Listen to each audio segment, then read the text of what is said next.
she a nympho. I wanna fuck, baby, let me get your info. Let me know what you wanna get yourself into. Yeah, I know that you got some daddy issues.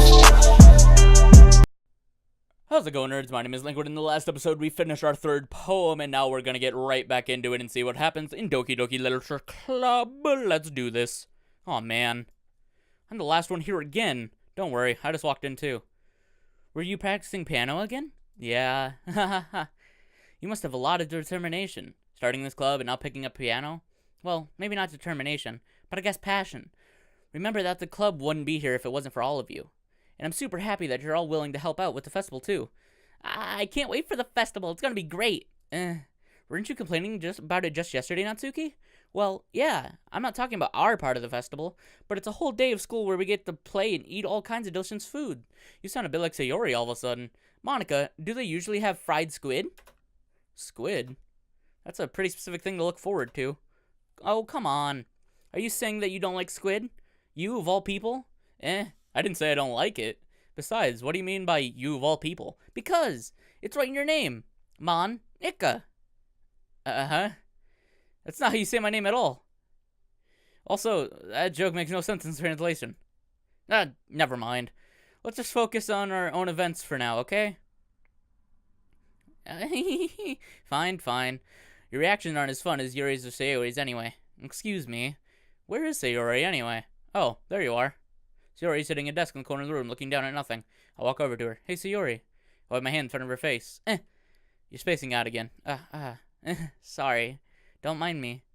You can go talk to everyone else. Huh. Is everything alright? Of course. Why wouldn't it be? It just feels like you're a little off. Sorry for assuming things. Geez, you worry too much about me. I'm fine, see? Sayori shows me a big smile. Don't let me distract you from having fun with everyone else. Well, alright, if you say so. I really glanced at Sayori before turning my back towards everyone else. But the conversation has already dispersed, with everyone back at their usual activities. Maybe I should ask Monica if she's noticed anything about Sayori recently.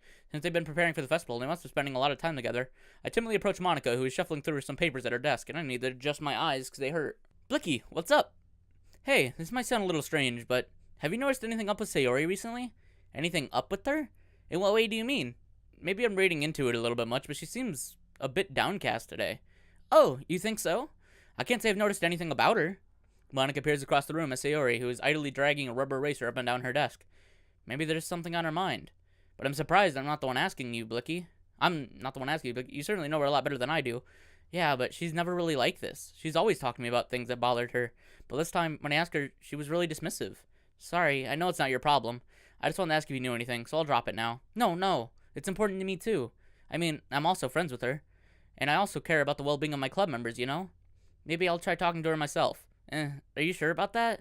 It seems like she wanted to be left alone. Are you sure?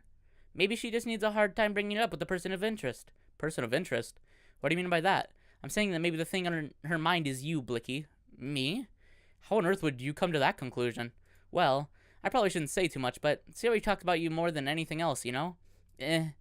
She's been so much happier ever since you've joined the club. It's like an extra light has turned on inside of her. What? No way. Sayori is always like that. She's always been full of sunshine. It's not any different now than it always has been. You're so funny, Blicky. Have you thought that maybe you've always seen her as so cheerful? Because that's just how she is when she's around you? I said too much. I'm sorry. What do I know anyway? I didn't mean to jump to conclusions. You should just forget about what I said. I'll try to talk to her, so try not to think about it for now. Alright. Monica smiles meaningfully. I know she said to forget about it, but I already know that I won't be able to get her words out of my head. Monica stands up from her desk and walks around the room where Sayori is sitting. I watch her kneel down next to Sayori and gently talk to her, but she's keeping her voice so quiet that I can't hear from her. I sigh and sit myself down. I know Sayori told me not to worry about her, but to have fun with everyone else. But that's impossible to do when she's behaving like this. Exactly how much do I care about her that I'm letting this weigh me down so much? Now it feels like I'm the one behaving out of the ordinary. But there's nothing I can do besides wait for Monica. Hey, you! I look up at Natsuki next to me. Are you just gonna sit there and keep staring at nothing? There isn't that much time, so... sorry. I didn't mean to make you worry or anything. It's not like I'm worried. I was just... Natsuki glances down at her side. She's holding a volume of manga in her hand. That's right.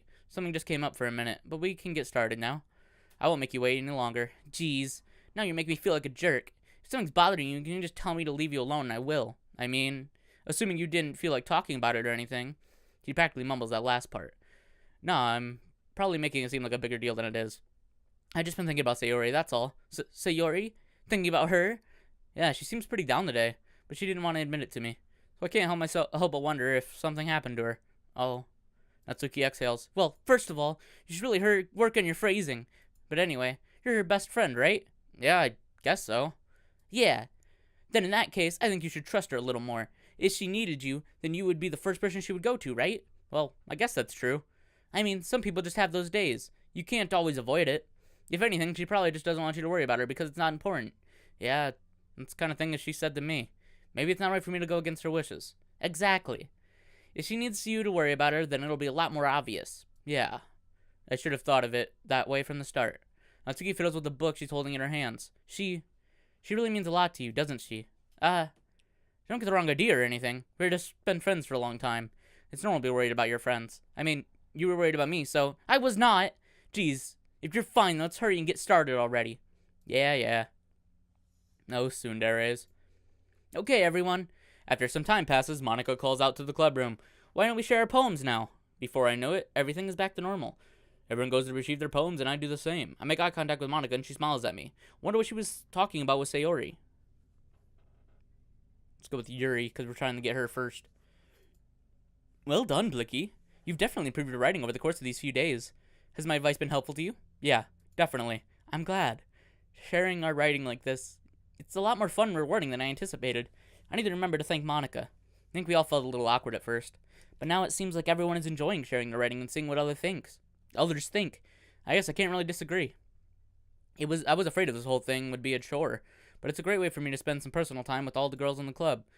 But it's been fun getting to know everyone in their writing, and I guess doing some writing myself. Well, have you learned anything about yourself, Blicky? Well, you know how I like to say that writing is a very personal way to get in touch with yourself. In the end, it doesn't really matter if you're a good writer or a bad writer, and even my opinions are just opinions, you know? As always, I believe that most important is exploring and discovering yourself. That's comforting. I'm kind of afraid of disappointing you in some way or another. Why me? Well, you're always sophisticated with your writing and having the most advice to share. Is that so? Yuri thinks for a good minute. That must be terrible. For me to have become someone whose opinion is fearsome? How unlikable of me. Yuri, it's not as bad as you're making it sound in your head. It just meant that I respect your opinion. I see. I'm sorry that I always overthink and come to those sort of conclusions. I'm just a little used to it. Overthinking? Being disliked. Yuri. What am I saying? I mean, sorry, I didn't mean to bring that up. Let's move on. Alright. Do you want to share your poem now? Okay, here. Beach. A marvel millions of years in the making. When the womb of Earth is chaotically meets the surface, under a clear blue sky, an expanse of bliss. I can't read cursive, but beneath gray rolling clouds and an endless enigma. The easiest world to get lost in is one where everything can be found. One can only build a sandcastle where the sand is wet. Where the sand is wet, the tide comes. Will it gently lick at your lick at your foundations until you give in? Or will a sudden wave send you crashing down in the blink of an eye? Either way, the outcome is the same. Yet we still build sandcastles.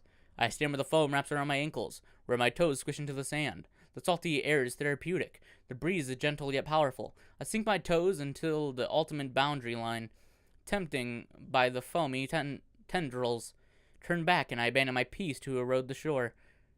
Drift forward, and I return the earth furthermore. I'm aware that the beach is kind of an inane thing to write about, but I did my best to make a metaphorical approach to it. And another thing. Okay. I suppose to better compare the differences in our writing styles or thought processes. Anyway, it was her idea. Knowing her, it's no surprise that she'd want to do something like that. Who's her?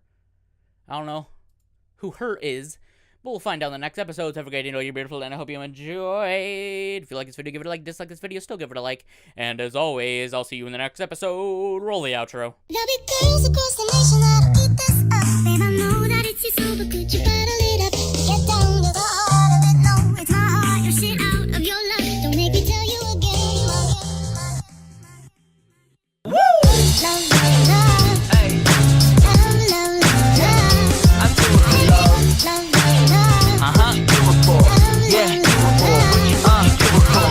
do it for the love, yes I do. So you don't care about the money, well yes it's true. And I'm so blessed to be fulfilling my destiny.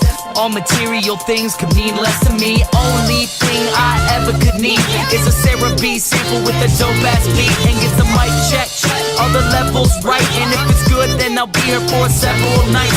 Cause the only thing I need is a strong supporting team.